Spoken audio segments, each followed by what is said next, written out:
So we got some kind of bombshell news out of nowhere. I'm going to put the tweet up right here. So yeah, a roguelite mode for Helldivers 2 appears to be in prototype. Now there's no guarantee that we'll actually get this. Maybe it's just kind of an in-house messing around with it sort of thing. We don't know. But because we know of its existence, let's speculate wildly what that could look like, because roguelites are one of my absolute favorite kind of games, and of course Helldivers 2 is one of my favorite kind of games, so mashing them together should be a match made in heaven. Now the first thing that we can maybe deduce is it a roguelike or a roguelite? Because those are two different things and people use them interchangeably, but they mean two different things. So I assume because they use the word roguelite, that is exactly what they meant, but let's break down some definitions first before we get into it. Now there is no perfect one-size-fits-all definition because people will argue endlessly about the difference, but to me, and what seems to be the generally accepted, is a roguelike is like the original Rogue, in that when the run is over, it is over. There's no progress save, there's no carrying over, there's no sense of progression. Once the run is done, the run is done. A roguelite is light rogue in the way that, well, you lost the run, but there's some sort of progression that will carry over into your next match. So things like increased power or save points or something that makes your next run a little bit easier, a little bit more enjoyable, or alters it in some way because you have a previous save file. So the roguelikes, everything is wiped at the end of the run. The roguelites means you carry over some sort of progression. And I think for what that means in the context of Helldivers 2 is that we have, of course, the samples, we have money, we have a bunch of different kinds of currency and things like that. So I think that's what they mean when they say roguelite, is that we're going to be carrying over that progression of stratagems and armor unlocks and weapons and money and all that sort of thing. It's not going to delete your save file after you lose a round. And one could almost argue that that's kind of what we have already, right? Like, you drop in with a limited number of lives and resources, and at the end of the run, if you survive, you unlock things that you can then use on your next run. So one could almost argue that we're already in a roguelike state, or excuse me, roguelite state, seeing, I'm interchanging them too, but not quite, because you get multiple lives and you can redo runs, and the progression doesn't work the same as in games that are a little bit more roguelite.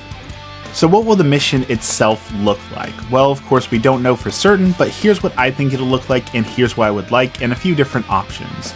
I would love if you spawn with just like a pistol or a sidearm, and as the match progresses, that's where you unlock things like different stratagems, different weapons, different unlocks in that way. Now typically in a roguelite game, you get a power-up. A lot of games use this system where like you find something on the ground and you can pick it up and it'll give you between like 1 and 5 different power-ups.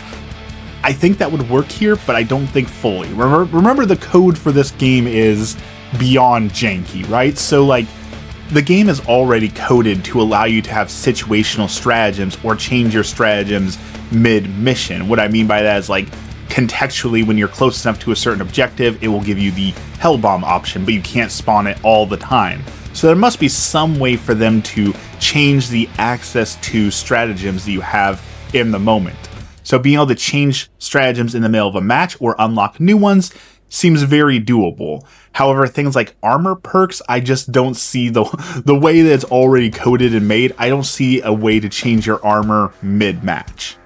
Guns is easy, of course. There's already a system for picking up weapons, so you could find just like a capsule that has 3 different weapons in it. You just pick up the one you want, whether that be a back weapon, a primary weapon, a sidearm. I think that already functions well enough in the game that they could carry that over. So we have the semblance of the tools and power-ups already there. We have the ability to swap weapons. We have the ability to add and subtract different stratagems at a moment's notice. The only thing we don't have is armor changing, and the armor perks are low enough that you can just go into the match with the armor that you want, and maybe that's like your base level power up. I think that's okay. I don't think we need a way to swap armor in the middle of a match. So the most obvious way for them to set this up is kind of like the exterminate mission. You land in an area, it spawns a small wave of enemies, you take those enemies out, you then get a selection of new power-ups, whether it be stratagems or weapons or whatever it may be, and then more enemies spawn, and then more power-ups spawn, and you just go until the end, until you run out of ability and resource to handle the enemies in front of you. And honestly, that would be fine enough. Like, you could do high scores, you could do timed runs, you could do total amount of enemies slain. Like, there's a great way to play that solo, there's a great way to play that together. I think that would be a great addition and shake things up and give people a more infinite game mode for like, well, I have an hour to play, I don't know if I want to do 2 missions, but I could just do like one good run. I think that would be fine enough, and I do think there's a lot of things they could do to really shake it up. Like, if you remember when you were a new cadet with just, level 5 or level 10, when you do those low-level missions, the level 4 or 5 missions, remember that common enemies at level 10 and 11 were considered like bosses for those lower levels, right? A level 3 or 4 mission might be take down a behemoth or take down a bile titan, whereas in a level 11 mission, you're just getting 10 bile titans straight up.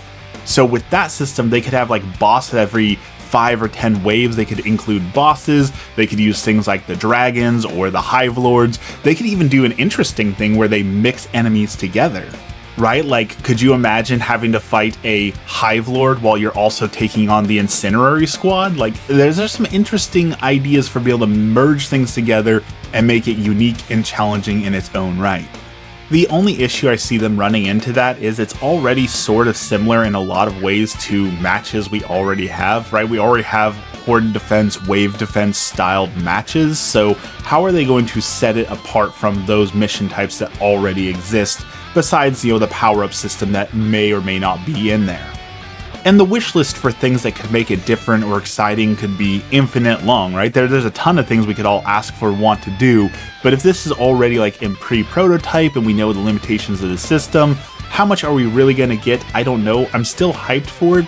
There's a lot of cool things I would love to see, like a alien isolation style where we're in tight quarters, like in a spaceship, like an enemy spaceship or an enemy base, like tight quarters, and you're fighting them in there with limited stims and less explosions, obviously, because you're in close quarters, so it would really shake up how those matches play. That could be really cool.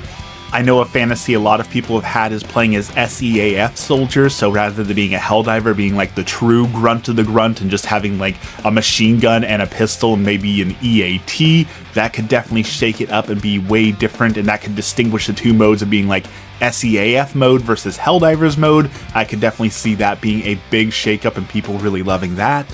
Actually, now that I think about it, we have all the components to make like an Alien versus Predator mode. Imagine landing on a planet where everyone's got miniguns, like the movie, and then all you fight are stalkers. It's just all stalkers, all invisible, and all miniguns. I think that could be a fun mode. I definitely wish we had a lot of silly modes like that to drop in on just for fun, even if it was like on a weekly rotation where it's like, hey, this week you have Alien versus Predator mode, and next mode is going to be, oops, all bots, where it just drops down hundreds of factory striders or things like that. I would love to see things like that, but again, I know development time is limited, they have a small team, and of course, again, the engine is very janky, so I understand there are limitations that maybe we don't even understand. So yeah, I managed to stretch out one tweet until an 8-minute video, so I'm a real YouTuber now, but let me know down in the comments down below what you want to see out of a roguelite or roguelite mode and how they could do it or what you would think is interesting. And as always, thank you for watching and have a blessed day.